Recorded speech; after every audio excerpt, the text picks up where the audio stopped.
There has never been a better time than now to come join the Bellisio Foods team. Bellisio has a new contract in place with plenty of awesome perks for their employees. From increased wages, access to the free health clinic, vacation after 6 months, and much more, Bellisio Foods is committed to putting their employees first. For more information or to apply, visit BellisioFoods.com/careers.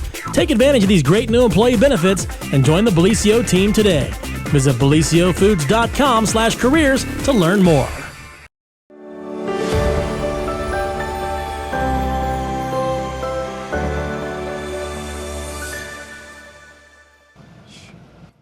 Well, happy Monday, everyone, and welcome to another edition of the morning show right here on Main Street TV. And, of course, Jennifer here to start off our Monday with the happiest guy I know, Pete Wilson. Okay. All right. Well, yeah, I'm happy to be here.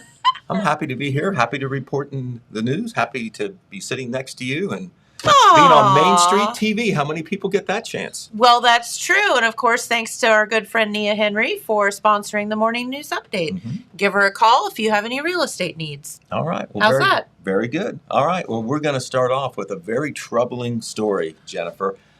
Late last night, it was reported by Jackson County engineer Melissa Miller that the engineer's office and county highway department, it's the same operation, but look upon it as the office part and the garage part, right, will be closed down through Monday, October 11th, due to what she described to as an overwhelming health crisis, and I'll use her words.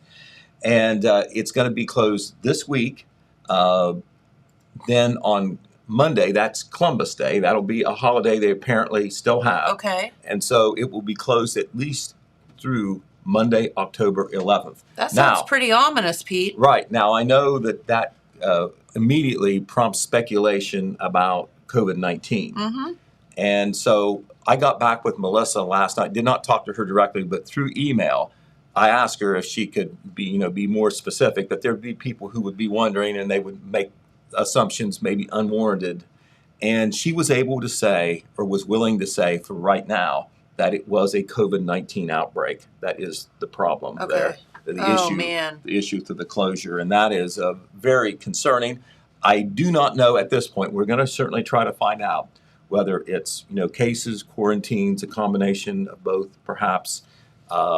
We know that there was a COVID-related death within that office and / department here in the last several weeks. So, it's when you have that hit, an office, an operation, a family or whatever, I mean, it's devastating. It is. And, everyone works pretty closely. So it's kind of hard to avoid once it starts. Right. And, we have had, a lot more cases since we moved to the fall. And it's true, the last couple of weeks, they've been coming down a little bit. But remember, last week, the last report we had from the Jackson County Health Department, we had 3 COVID-related deaths. Yep. I think the frequency of deaths, and I speak only from memory. I don't speak empirically. It seems like there's a few more deaths per the number of cases than there were the first time around. And remember, we had everything shut down practically. Correct. For a while that first time around, and we know we don't this time. But anyway. That is the big news from the Jackson County Health Department, the Jackson County Engineers Office. I know of no other operation or office, private or public, that is facing something like this, although there certainly could be privately, a small store or whatever. But certainly, once again, for the doubters out there, this COVID-19 thing, certainly if it reaches your where you are, it is a serious It is a serious thing, potentially even a deadly thing, and that's not overstating it. It's fact. No, it is fact. You're right. So, speaking of the latest statistics that we have from COVID-19, we usually get some new statistics that come out on Monday or earlier in the week, and it's too soon to have those. But September the 30th, which is last Thursday, the Vinton County Health Department reported its latest stats: 72 positive cases in Vinton County during the previous week. And once again, the age breakdown is showing that a lot of those cases are in the younger adult category. Not that many among what you would call kids and teens, a total of 13 ages 10 through 26. rather 10 through 29. But then if you go to the 30 through 39 bracket, 13 of the 72 cases are in that bracket, 15 are in the 40 to 49 bracket, and 16 in the 50 to 59 bracket, very few among the elderly. So that's, once again, the breakdown for the September 30th from the Vinton County Health Department.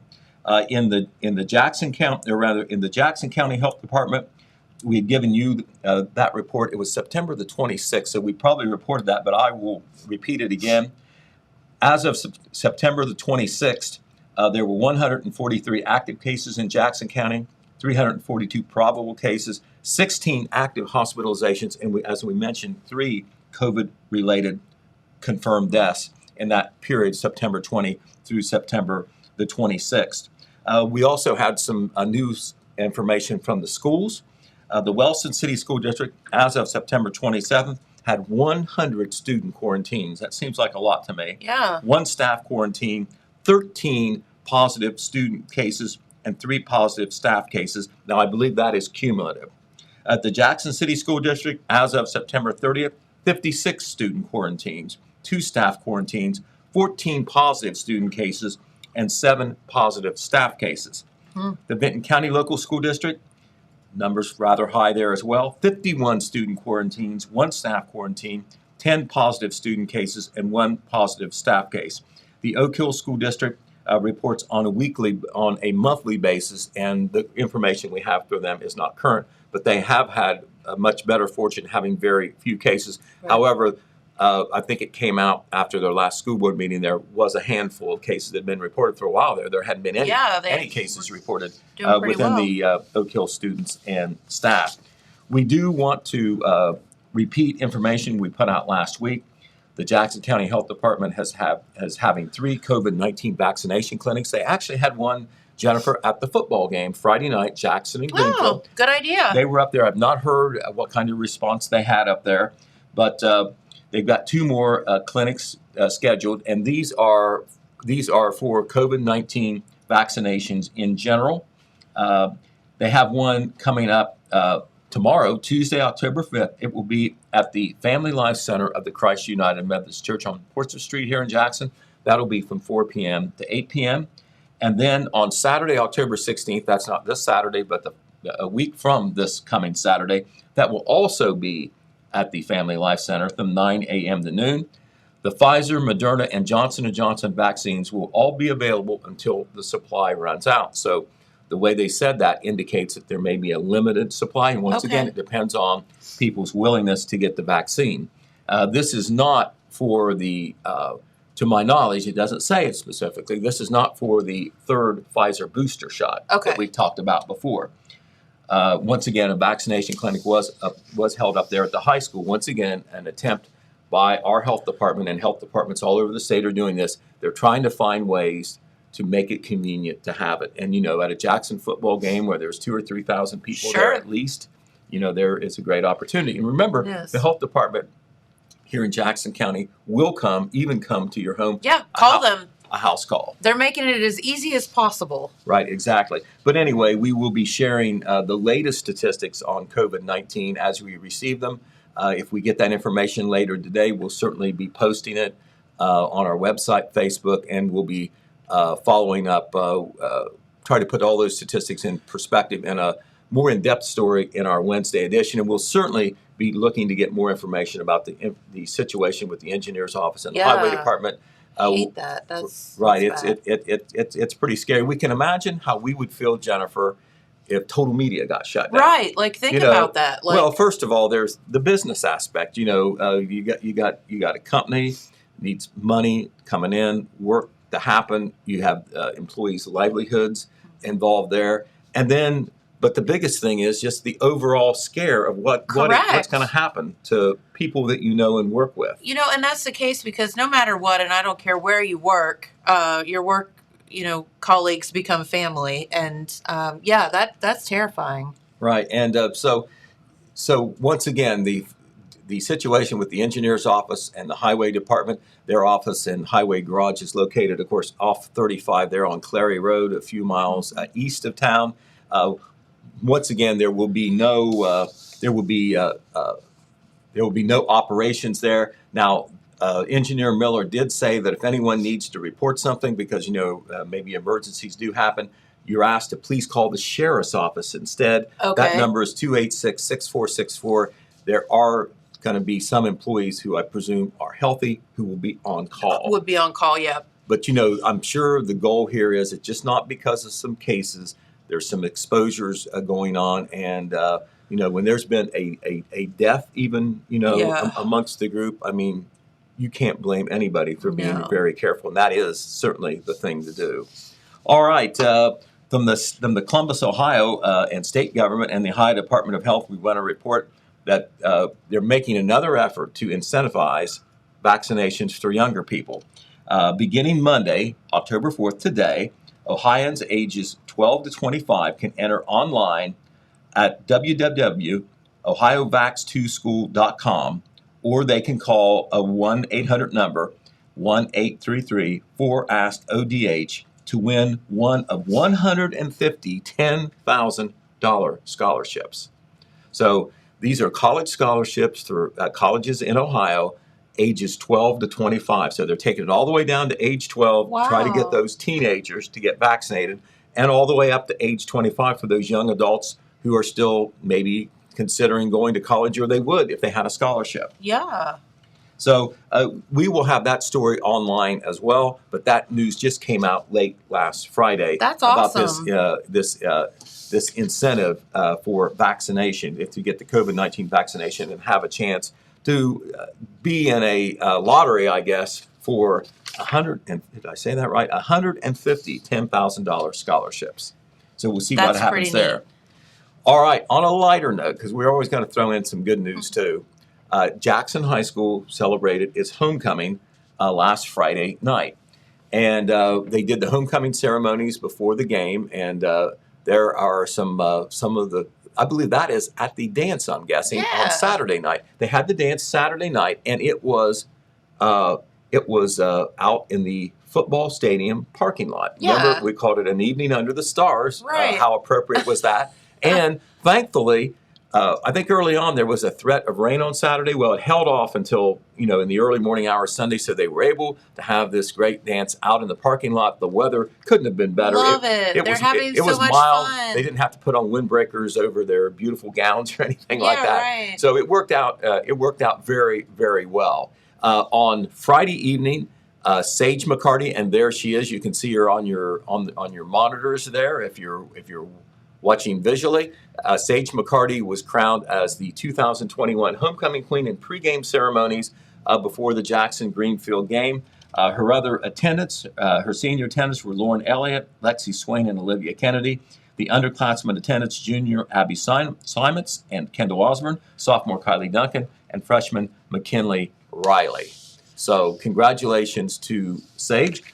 Jackson High School Principal Tyler Swackhammer had the honor of crowning her. This is just a side note, but I'm just going to tell you, Sage has a very, very big fan, and that's her little sister. And she was in eating Friday night at the restaurant, and she was leaving, and she said, I didn't know. She said, I said, are you going to the game? She had her Jackson shirt on. She said, yes. My sister is on the homecoming court, and I hope she gets queen. And she was so excited about it. And I thought, that is just so neat. And she was adorable. So right. And, that's such a great honor to be the homecoming queen, because I'm sure that is a student vote. Yeah, you're voted in by your peers. So that shows your popularity and your standing. I think Sage might be a member of the band, so that helps you, too. There's a lot of members in that band that were rooting for Sage and maybe voting for Sage. So, all right, some other events that took place this weekend as we stay on the good news stream. Like good news? Over at the Jackson Senior Citizen Center, they had a big car show. They usually have it later in October, but they moved it up to take advantage of that first Saturday schedule that a lot of the community and charity events like to have. The first Saturday of the month. Some people have more money in their pockets because they may get paid on a monthly basis or whatever. But the Senior Citizens Car Show was held Saturday afternoon over at the Senior Citizen Center. And there are two photos that we're going to show you. One is up there now. The People's Choice Award actually, this is the Senior's Choice Award. That is Charlie Patton with a 1934 Ford automobile. Now, look at that picture. Could you have guessed 1934 on that? No. Well, I couldn't have either, but I might have even guessed 20s for that. But that is 1934, and Charlie Patton is the proud owner for that, and he was the Senior's Choice winner.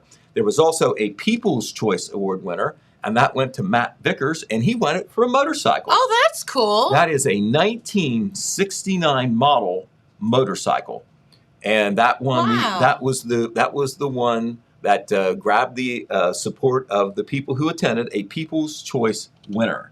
So Lisa Warrens was very happy. She is the interim executive director there at the Senior Citizen Center. She was very happy with the turnout. They had arts and crafts for sale. They sold food. The senior citizens are great cooks over there. Oh, yes. And, of course, because the weather was good, if there is any event that counts on good weather, it is a car show. Yes, it is. Because that will definitely dissuade some of them from bringing out their multi-$1,000 vehicles to be rained on in mud. Expose them to the elements. Yes. All right. Now, where I was last Saturday it's what we were talking about with Jim Meacham last Thursday. Yes. It was the Buckeye Furnace Fall Festival. And I spent part of my Saturday there, and it was a wonderful event. They maybe had one of their best ever, if not their best events, because they haven't been doing it for that many years. Yeah. And there in the picture, there's a reason I took this picture. First of all, it's kind of historical, cultural, crafty, all those type of themes involved. And you can't get any more historical than that guy in the middle. That is Mark Dubelle. He's from Pomeroy. He is a Civil War reenactor, and he has on a bona fide, legit uniform of a Confederate major. Wow. He's trying to get some reactors going along the river and in West Virginia. He's formed I guess what they call a regiment or whatever. And he has been to some of these events there before to kind of publicize what he's doing and also to just support the event. He is there in the center, of course, and he is flanked by two men who were very important to getting this fall festival happening. On the right, of course, is a familiar face, Jim Meacham. He's the president of the Friends of Buckeye Furnace. And on the left, on the other side of Dubelle, is Matt Garvey, the vice president of the Friends of Buckeye Furnace. Those guys are always putting in a lot of time, not only planning these events, doing things behind the scenes, doing things in front of the scenes, but they had a great turnout, Jennifer. Good. 43 vendors. So that is insane. When you have vendors out there, you're going to have a lot of people out there to start off with, and you're going to have a lot of people interested in what they're selling or displaying. And so they've never had that many. Now, I took this little girl's picture because they had a lot of kids' activities, and that is young Ava Simpson. And I took that picture as she was starting to paint a pumpkin. I wish I could show you her finished product because it was beautiful, but she allowed me to take her picture there as she was doing some pumpkin decorating, and that was one of the many kids' activities. They also had a Little Miss and Little Mister contest, and the judges were so taken by these kids, some of who even sang when they were introduced, that the judges decided that all five entrants in the Little Miss contest were going to be five-way winners. They were all given trophies. Same way with the four little boys. They were all winners as well. So you had 5 Little Misses and 4 Little Misters, and you can see their pictures and see their names in what I hope will go in Wednesday's edition of the Telegram. They also had a pie baking contest. They had live music. That is the Sour Mash String Band. They had some appropriate music. They do a lot of country and bluegrass, and they performed a couple sets there during the Fall Festival. There was no admission charge for the Fall Festival. I think there was a vendor charge. They had some raffles. They had a pie and cake auction. They had some other ways to raise a little money, and they need that money. But what it's about is to get people out there. Sure. Because it's going to test your GPS and your map reading to get out there, all right? Because several turns to make and all, and you're going to end up in the deep woods if you make a wrong turn or whatever. But it is absolutely beautiful out there. The fall colors starting to turn. And they had such a beautiful day. And you don't need to have a fall festival to enjoy a trip out there to see the historical charcoal iron furnace. They have a museum and store that's open on weekends. Jim Meacham told me yesterday when I was following up about his assessment on how it went. he told me that they're going to keep the museum and store open through October. Now, it's not open weekdays unless you make arrangements or one of the caretakers can let you in. But it is open Friday, Saturday, and Sunday, and it's going to be open through October. And there isn't a better time to go out there. If you get a beautiful slice of that fall weather like we had last Saturday, you can enjoy the day outside there, hiking. There's a nature trail out there. You can walk to see the exhibits and displays, including that impressive model of a charcoal iron furnace. I really shouldn't call it a model because it's full size. It's just refurbished. It's full size. It is the legit thing that was out there in the late 1800s when the charcoal iron furnace industry was big in all southern Ohio, including Jackson County. So congratulations to the Friends of Buckeye Furnace, all of them. Jim Meacham, of course, the president. Jan McKibben and Tammy Mash are the caretaker site managers. They live out there. And so, it was a great event. Kathy Smalley, our good friend Kathy Smalley, was out there with Chip doing soup beans and cornbread. I took some home, even though they really weren't rigged to do to-go orders. They did one for me and had them last night. They were great. Good. So if Kathy's ever cooking those soup beans, that's where you want to go. So we were going to have a full report on the Buckeye Fall Furnace Festival in next Wednesday's paper. And Jim says, yes, they do want to get people out there, but they also want you to be a friend of Buckeye Furnace. They could use a lot of help out there. Sure. Buckeye Furnace may not operate. Leo Petroglyph may not be there for people to see these two historical sites if it weren't for volunteers. The Ohio History Connection, the former Ohio Historical Society, ran into some financial trouble about 20 years ago, and they could just not put a lot of money into some of these more remote places where, they don't bring in a lot of money. Right. So they put their money, into the bigger things. They count on small local support groups to do operations and planning for events and like that on the local level. And that is the case at Buckeye Furnace, and that is the case at Leo Petroglyph. And these people that work out there, Jim Meacham and this small corps that help him, they're very dedicated and they need more help. And if you want to help, you want to be part of it, no matter however little you can do, whatever you can do would be appreciated. You need to give Tammy Mash a call at 740-384-3537. That's 740-384-3537. Message the Friends of Buckeye Furnace on Facebook. They also have a website too for a contact, and I know that they would appreciate your help. Love that. All right. Karen Bach, who is the Wellston Superintendent of Schools, is going to be retiring. There she is. She has always been great to me, very professional and courteous, and that is one of the toughest jobs in the county, running a school district for sure. And Karen is electing to retire, and it's going to happen pretty soon, effective October the 29th. That's the last Friday of the month. There's going to be a public reception for her this Sunday at the Wellston Depot on Railroad Avenue. It's going to be from 4 p.m. to 6 p.m., and this is a chance, if you're in the Wellston community or even outside the Wellston community, you want to thank Karen Bach for all she's done for the Wellston School District. You want to wish her well in the future. This is a chance to do that in person, 4 p.m. to 6 p.m. this Sunday at the Wellston Depot.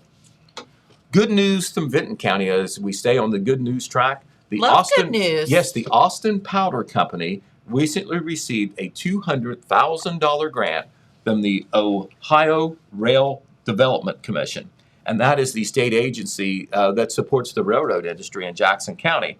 And what that money will be used for, and if you're not familiar with Austin Powder, maybe you're here in Jackson County, Austin Powder is one of the bigger industrial companies or industrial operations in Vinton County. It's up there near Zaleski off of that state route before you get to Zaleski. And they do work with explosives and other things. Some very good paying jobs are there as well. So it's very important to the local economy. And all these places, especially with their remote, transportation is an issue. And so they're this $200,000 grant from the ORDC is going to be used to do repairs and rehabilitation to on-site rail infrastructure. This will give Austin Powder, another option for transportation in addition to truck and whatever else they might do. A lot of the industries in Jackson County also count on the short line railroad that is here as an option for rail traffic. So that work will be done. Austin Powder is one of the oldest manufacturing enterprises in the state of Ohio, one of the oldest manufacturers of explosives in the world. It has been operating since 1930. I didn't know that, but that was when it was founded, still going strong, and this $200,000 grant will help. All right, today, Jennifer, is an important day in the election. We're in the 30-day countdown to the November 2 general election, believe it or not. So we're going to remind you again, as we did last week. Can you believe that? Today is the last day to register to vote if you're not registered at all. If you're eligible, you're a resident of Ohio, you're 18 years old or older, you're a citizen of the United States, all like that, but you're not registered. Today is the last day to register if you want to vote in that November 2 general election. If you need to change your registration because you changed your name, maybe you got married, maybe you changed your address, you just can't go in and vote with that old address or your old name. Right. You'll probably be able to vote. I hope I'm not saying this wrong. I think you can vote provisional. Yep. But you can't. But you jump through a couple extra hoops. Your vote gets counted a little later or whatever. You have to go through a little bit of bureaucracy. So if you want to have if you need your registration done, new registration or updated registration, today is the last day. You can do it at a number of places. But one of the places you can do it for sure is your local boards of election. Sure. In Jackson County, that is now at 25 East South Street. That is the Job and Family Services building, the former Holzer Clinic. That is in the block of East South Street between Cardo's and Broadway Street on the south side of the street towards the middle school. Beside Dr. Brian's Southern Ohio Smiles office. It is right next to Southern Ohio Smiles. Now, here's the trick. Not only is it in a new place, but it's in the back. There's no sign in the front to help you out. So you go into the parking lot there on the east side, the Southern Ohio Smile side. You drive or walk around to the back, and there are two doors there. There is a big green canopy that says employee entrance. That is where the Board of Elections is. The other makes perfect sense. The other door is a job and family service door, so they will just reroute you. But that is where you go to do your registration or, starting tomorrow, your early voting. Walk through the big green awning underneath. And on the Telegram website and on Facebook, we do have a detailed story. There it is. Thank you, James, for putting that picture up. That is what the entrance to the Board of Elections office looks like. Once again, you'll see no direction on the front. Hopefully maybe they might get up a sign quickly on the front. I think that would be helpful because it's new and you're in the back. And then if you get around to the back, that is the door you want to go in. Your big tip-off is that green canopy employee entrance. The other door does not have that. That is on the right side of the back end of the building. So the early voting actually starts tomorrow on Tuesday, August 5th. You can vote on everything that is on that November 2 ballot tomorrow, starting tomorrow all the way through 2 p.m. the day before the election, which would be Monday, November the 1st. Do we have what's being voted on? Yes, we do. You can. We've had stories in the paper. We don't have one now that's posted with the candidates that is current. We've had it in the past. But if you go to the Board of Elections website in Jackson County or the Board of Elections website in Vinton County, the two counties we cover, look for the link on candidate election information, one or the other, and you will see the ballot. All the names are on there. So that is a way to educate yourself ahead of time. And we, of course, will be doing a lot of pre-election coverage here in the next week or two. In Vinton County, the Board of Elections office is in the same place it's been for a long time, in the Vinton County Community Building, 31935 State Route 93. That's on the north end of MacArthur. But anyway, once again, today is the last day for voter registration. I believe, yes, the voter registration can be done at the Board of Elections office all the way up until 9 p.m. tonight, and that is a statewide thing. That's not a local decision. The Secretary of State's office has decreed making it as easy as possible to get registered. They don't want you to have an excuse not to if you want to. So even if you're working today, it's not easy for you to get away. You can do it this evening up to 9 o'clock in the evening. Those two offices will be open. Jackson County, Vinton County, and the other 86 counties in the state of Ohio. So we'll keep reminding you about the early voting. Of course, along with early voting, there is absentee voting. They're kind of under the same umbrella there, but on the absentee voting, that is where you fill out a paper ballot. Do you have to request that, do you know, or do they send you a form in the mail? You can request it. You can go to the Board of Elections office. I'm not sure if it works this way in Vinton County, but in Jackson County, they have slots outside that door where it says employee entrance. Outside the And employee entrance. if the office is open, they'll give you a form, or they have forms that are out there in that slot if you go after hours when it's not open, or if you just want to get it there without going in the office. They also have a slot, or they will have a slot if it's not already there already, for the completed forms. So you can drop them off after hours. It worked the same way at the office on Portsmouth Street. I'm sure they're doing it that way again too. That's very convenient. You can request a ballot by mail. An absentee ballot by mail. You can mail it back in if you want. You can do it that way. They make it very easy to vote early. And of course, more and more people are doing that. And of course, you can vote on Election Day on Tuesday, November the 2nd. Yep. All right. This evening at 7 p.m., the Jackson City Planning Commission will be meeting at the City Council chambers in Jackson. That is at 7 p.m. And that is a very important meeting because they are going to vote on a rezoning request for property at 265 Pearl Street here in Jackson. That property is owned by Brian and Sally Wooford, and the proposed use for that property, if the rezoning is approved, is the construction of a group home for the Buckeye Community Services that would be at that location. It would replace the older group home that is at 6 West South Street in what used to be a residence that was converted into a group home. It will all be on one floor, which they think would be good for some of the ladies that are in that group home are older, and so it would be easier for them to have a new place on one floor. The Zoning Board of Appeals recently had a meeting to approve a conditional use permit, and they approved the rezoning then, but since then, the city officials have realized that the Planning Commission is the body. It's separate from the Zoning Board of Appeals. They have to do the rezoning. So that portion of it will have to be approved tonight. There was only one opponent who came in to the Zoning Board of Appeals meeting, and that was the Jackson County AMVETS, which has property across the street from 265 Pearl Street. They were concerned about two things. Sunset Caldwell, who is the leader, president, chairman, commander, whatever the title is for the Jackson County AMVETS, he was concerned about just the integrity of the area, making that R2, which is a residential zoning when most is commercial around there. It is, yeah. And he was also concerned about parking in that area. The AMVETS has a big presence there. A lot of people come to the AMVETS, and they were worried about, on-street parking and such as that. Gotcha. So we'll see if the AMVETS comes to this meeting tonight. But the Zoning Board of Appeals approved their piece of the puzzle unanimously without a lot of controversy. But the Planning Commission actually must approve the rezoning. And then, if I'm not mistaken, I believe Jackson City Council has the final say at a future meeting. Okay. They will have to confirm what the Planning Commission recommends. All right. At the most recent meeting of the Oak Hill Village Council, here's a COVID-related story for you. Of course, all the local entities get the money from the feds, CARES Act money last year, and it's called something different this year. It's called American Rescue Plan money, but it's all COVID-related relief money. Oak Hill is using some of that money to pay hazard pay to all of its employees, because they figure all their employees work with the public. They put themselves at risk.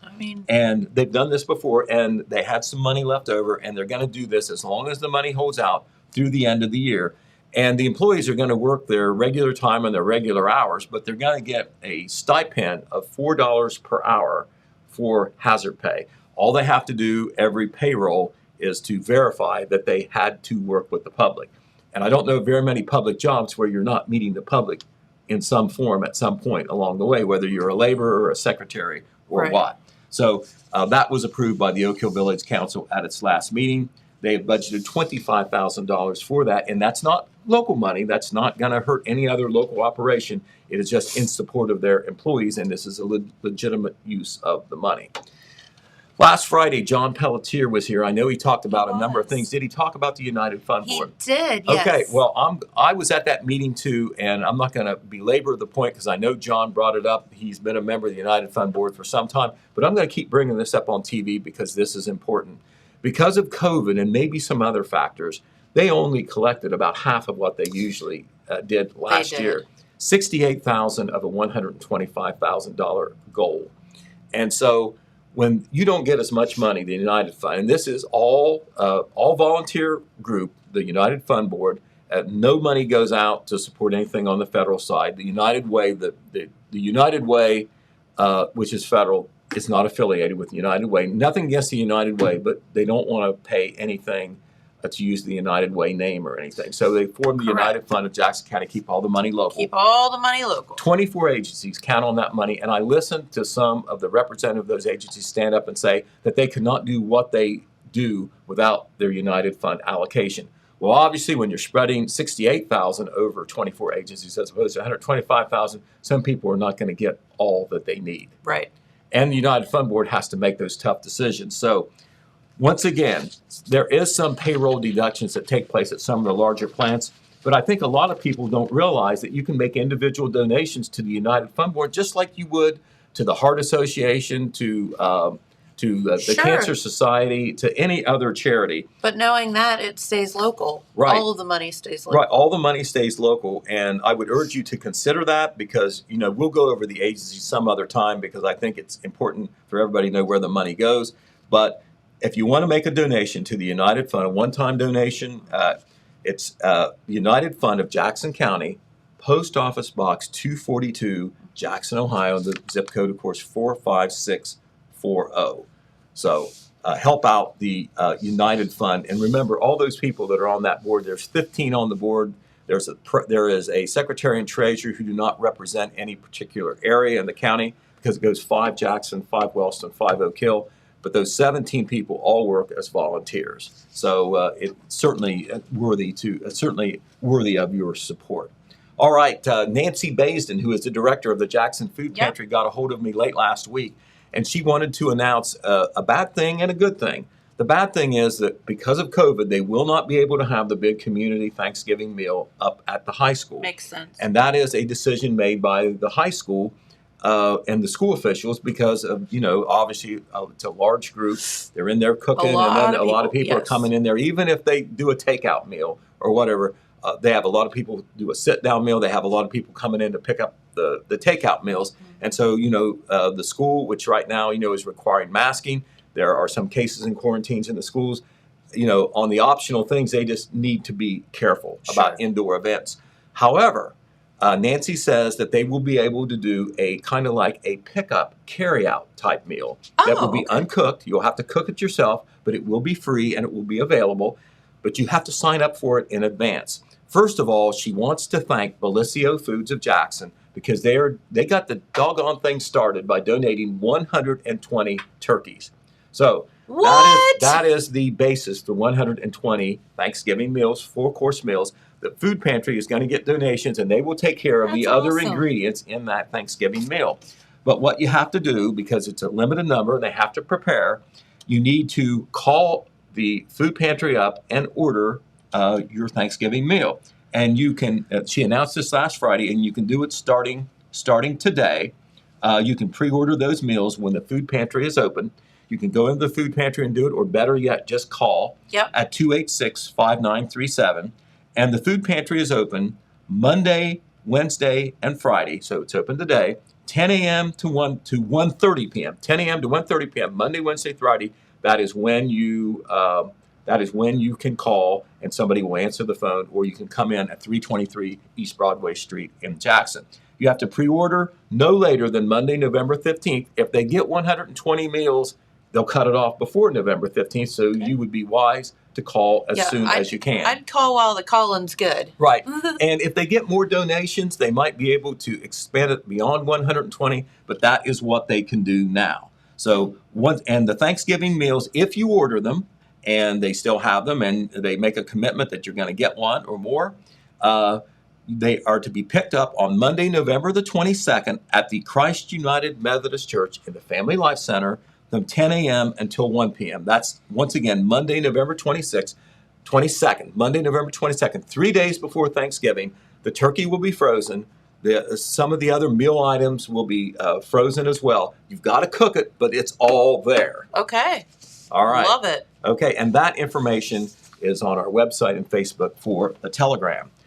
We also want to report, as we move along real quickly, we do want to report that the city of Wellston celebrated the retirement of street supervisor Jeff Denney last week. Jeff Denney worked 32 years for the city of Wellston. And there he is. That is Jeff with his retirement cake right there.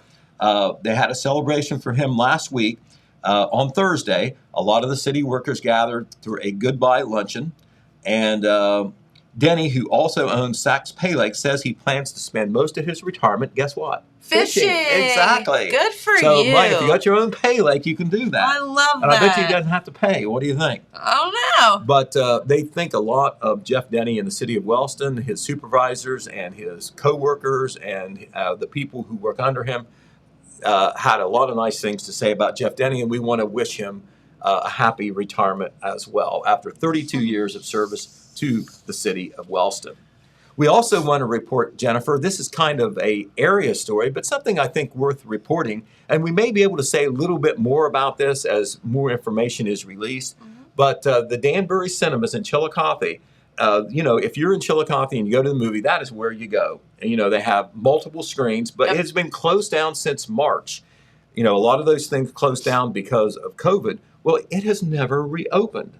And now they have a new owner. Yep. And so the Chillicothe Cinemas are going to be reopening by the end of the month. The new owners hope to have it open by the end of the month. They're going to do some improvements in the facility there, and maybe even by the middle of the month they might open up partially with a few runs. They're going to do some of the same things that were done before. They'll have the party room and all like that. You can book things, but they're making some improvements there that was badly needed. And I think when people try that out again, and of course, a lot of folks, we're all local, but a lot of folks go to Chillicothe, that's near here, and when they go there, a lot of times, they might shop, eat out, go to the show. Sure. In Jackson, I can't speak for Oak Hill or Wellston, but in Jackson, when you go up to the next biggest town, I think you go to Chillicothe, and then after that, you go to Columbus. So a lot of people go over there, and so that's why we're telling you the good news about another cinematic opportunity in Chillicothe when you're there.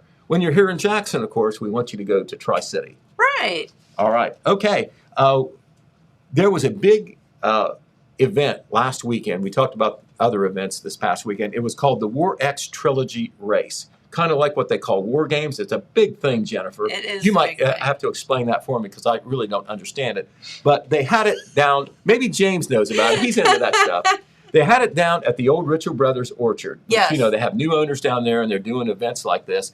But they had an event last weekend, and we promoted that in the paper. But one of the cool things is they have a water slide that looks like the American flag, and there it is. I mean, does that look legit right there? That is on one of those old orchard hillsides, and you come down a water slide there, and you end up in that pond there at the base of the hill. Now, I'll put either you or James on the spot. Do you want to explain what the War X Trilogy Race was? Because I don't know. I don't know what it is. I'm guessing it's like American Ninja Warrior kind of thing. Yeah, I think it's just like I think it's kind of like obstacles there's and there's stuff. an obstacle course and like that. Yeah. I saw, all I know is on some Facebook, I saw a lot of people sweating. Yep. I think it's like, the Tough Mudder and all those other ones that people do that's just Right. I'll cover. stuff that this girl isn't gonna. Right. But anyway. I thought you were getting in shape this month. Yeah, my idea of getting in shape is putting less food in my mouth. Like, it's not, War X 5K down a hill. No, not going to happen. But we'll be running that picture in the paper. But no, that's cool. We had it on Facebook before. We couldn't fit the picture into our Saturday paper because we had some other things booked to go in there. But we'll show you that picture in print and in color, we hope, because that was so cool what they did there with that American flag design. There's going to be, speaking of exercise, a big event this week called, and it's new, it's called the Jackson County Colors of Fall Bike Ride. And it's going to be on Saturday, October the 9th. It's going to start from the Parks Edge Event Center. Okay. And Mikey Strite, who is a staff member at the Jackson County Department of Health, she's on that roller derby team, the Silver City Bruisers, and she is a cyclist. When I talk about cyclist, I'm talking about bike riding. She is an enthusiast, and she is one of the organizers of this. But there are two routes. But the idea is exercise. The idea is to get together with other cyclists for a social event. So this isn't like motorcycles. No, this is like you're pedaling your bicycle. You're pedaling. Okay. You're pedaling. There's Gotcha. no gas engines there.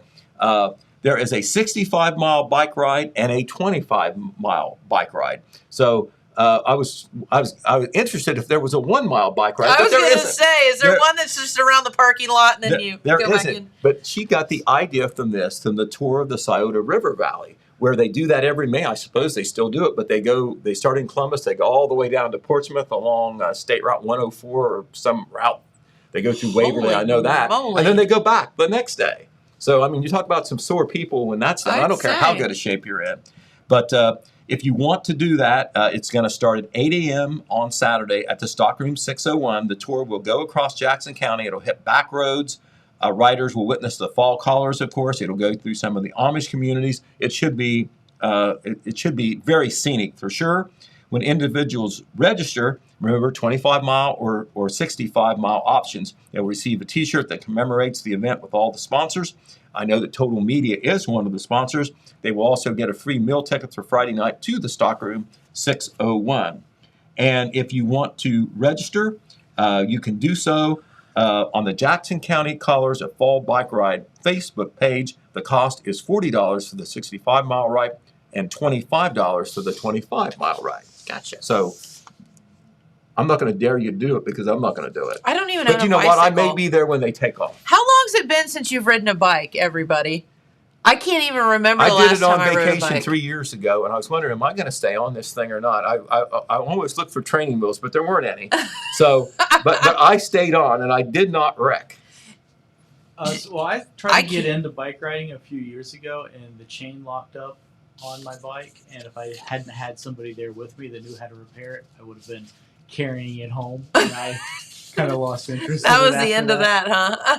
Yeah, but Mikey will be here tomorrow to tell us some more about the fall. Cool. Oh, that is Look forward to it. That is fantastic. Well, she's the epidemiologist at the health department, so I don't know whether you can get her to talk about COVID-19 or not. Probably not, because they let Kevin do all the talking. I'd say the last thing she wants to do is talk about COVID-19. Well, she can talk about diseases. Yes. All right. Well, that's a great topic, isn't it, for early in the morning? Sure. I mean, why not? She can talk about that, but she can talk about the bike ride. She can talk about the Silver City Bruisers. And Mikey is a graduate of Oak Hill High School, and she was one of the best point guards she was that ever come through there. So I don't know whether she can still do that or not, but I bet you she could. I'd say she can dribble a basketball. I'm sure she could. But anyway, some other quickies we want to tell you about before we run out of time. Here in Jackson, a traffic advisory. The city of Jackson tells us that part of McCarty Lane will be closed starting tomorrow for a period of 4 to 5 days. And it's that little section right after you turn off Main Street, State Route 93, to the Walmart side entrance. They're going to be doing some repairs there. The eastbound lane will be closed for repairs as the city repairs some damage with the asphalt with concrete. They're going to use concrete this time to repair that rough spot there. Any questions, you can call the city about, but it should be 4 or 5 days, and it's just one lane. But as you know, that can be busy there. People going in and out of Walmart and coming off East Main Street. So look for a little bit of congestion there starting tomorrow. Also, if you were called to be a juror on a trial today in Jackson County Common Pleas Court, if you hadn't heard, you don't have to brush your teeth and head that way. There you go. The trial has been canceled, so you won't have to do jury duty. All right. Also, looking ahead, the Running Scared 5K will be held in Benton County this weekend. Running Scared. The Running Scared 5K. I think it's because it's in October. I think so. But anyway, it's a fundraiser that is organized by the Benton County Cancer Research Group. The proceeds will go to benefit local families who, I guess, are impacted by cancer. It's going to be this Saturday. It's going to be actually Saturday, October 16th. So I misspoke. It's going to be a week from this Saturday. However, if you want to sign up and get the T-shirt, today's the last day to do it. And so you can do it through PayPal at the website info@bentoncountycancer.org. You can also use the Friends of Family payment option as well. So that's the Running Scared 5K in MacArthur on Saturday, October 16th. Pre-registration already underway. Today is the last day to make sure that you get the T-shirt if that's important to you. Okay. All right, football last Friday night. We made it to the football games. Hey. The Jackson Ironmen are now 5-2, Jennifer. They defeated the Greenfield McLean Tigers to make it a happy homecoming, 56-13. Of course, I was at that game broadcasting. We did have some broadcast issues. I hate to say the sound quality wasn't very good. I know we're going to work on that and try to have that repaired by Friday. But however, the happy side of it is Jackson had a great offensive game to win homecoming. They had every 4 plays, they had a touchdown, if you can believe that. 32 plays and 8 touchdowns. They couldn't have played much better. And Greenfield had a winning record coming into the game. Oh, nice. So looks like Jackson is hitting on all cylinders now. They're 5-2, and they're ranked 3rd in their region in the playoffs for the playoff berth. Okay, the other 3 local teams, not so good. The Oak Hill Oaks played Wheelersburg, and playing Wheelersburg usually means you lose, to be honest. Pretty much. And Wheelersburg did defeat Oak Hill 45-0. Also, the Wellston Golden Rockets were hopeful that they went to Nelsonville, York. They might be able to pull that out. If they did, they're looking at maybe being the favorites to win the TVC Ohio. However, Nelsonville defended the home field. They avenged a loss to Wellston last year. That helped Wellston get the TVC Ohio title last year. And so Wellston now has 1 loss. They're certainly still in the race in the TVC Ohio, but Nelsonville, York in first place. The Vinton County Vikings played non-league, and they lost to Warren Local 28-12 in a home game. Now, the good news for Vinton County is that's only their 2nd loss, but that was not a conference game. That was non-league. So they remain undefeated in the conference. They're actually behind Nelsonville, York, but they played 1 fewer game. In the loss column, they're even, and that's what counts. So there you are. We made it through the pile, and I even had some left over. We did. And so lots going on, Pete. And, I feel like this is the time of year where things are starting to ramp up, and then we're going to get into holiday stuff, and it's just going to be wild. Right. And, it's pretty much the case, Jennifer, unless there's really a health crisis somewhere like there is with the engineer's office, we're going on as normal. And so, once again, the advice there is, I think that's a good thing that we're living as normal, but we just have to be as careful as we can. And, if you feel like, you shouldn't go to an event where there's lots of people to be safe, that's your prerogative. And that's okay. And, I read a couple of articles over the weekend. Number one, the first one was that, and it was doctors talking, that they were just terrified of this flu season because, virtually there was no flu season last year. And why was that? Because we were all being extra, extra careful, and everyone was wearing masks and scrubbing their hands constantly and whatever. And they're really afraid that, people are letting their guard down now, and that we'll actually have a flu season this year. So not only will we have the COVID, but then the flu on top of it. What about this angle, Jennifer? If you get the flu shot, and a lot of people do, but a lot of people don't believe in it. If you another reason to get the flu shot, maybe an argument to get it is, if you get sick, you may come to the conclusion it's not the flu. If you get sick and you have flu-like symptoms, is it the flu or is it COVID or what is it? And that makes a difference. Agreed. And that's an interesting way to look at it. And I also read or saw another article this morning that, and I don't know about this, and this is never going to happen, though. They said in the article they were just discussing vaccines, and they were saying that unless 90% of people get the vaccine, this is never going to end. And right. I'm Well, like, we're not at 90. That's never going to happen. Right. So I don't know what's going to happen, but it is getting to 90% is not going. Well, it's going to be very interesting to see because we have two different forces at work. Number one, the cases have been declining a little bit. Yep. So that's good. That looks like a trend. However, we're going in a period where the weather is getting cooler, colder. There's going to be more people inside together because things are going on. And with the holidays and, and I don't know, sometimes when I see this Dr. Fauci on the TV, I just want to go through it and smack him upside the head because he's like basically saying that no one should get together for the holidays and Christmas and whatever, and that you should have virtual dance parties at Thanksgiving. That was one of his suggestions. Right. Well, to each his own, because it is going to, we do have some of these mandates with federal people now and like that. However, for the most part, for you and me and most the rest of Americans, you decide. Make your own decision. How do you feel about this? I guess California is going to be the first state to mandate children be vaccinated to go to school. I don't know about that. There's going to be some pushback on that. There's going to be a lot of pushback on that. Because, you know, there have been some isolated cases, highly isolated. I'm not trying to be an alarmist, where there's been some reactions to shots. But Sure. you get reactions to lots of different shots because, you know, people have allergies and whatever. So nothing is simple. Nothing is simple. No, it's just we just never have dealt like with anything like this before, and it's definitely unique. So there you go. But I'm with you. Just make up your own mind and do your own thing. And I think it is wise to be as careful as possible. Absolutely. On some of those. Scrub your hands. Keep scrubbing. Right. Exactly. And maybe even though I know even though we like to be an expressive person, maybe a few less hugs. Maybe some air hugs. But right. Exactly.